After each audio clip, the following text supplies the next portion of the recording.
بسم اللہ الرحمن الرحیم۔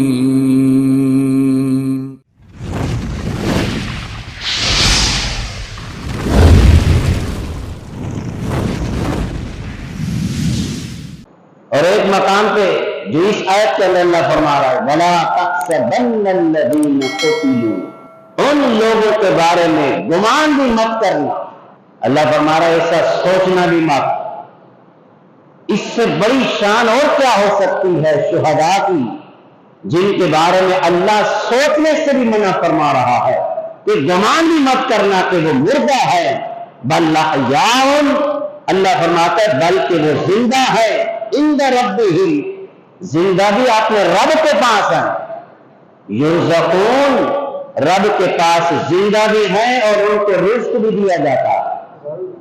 یہ شان ہے مصطفیٰ کے غلاموں کی، جن کے قدم میں رہ کر آدمی جان دے دیتا ہے۔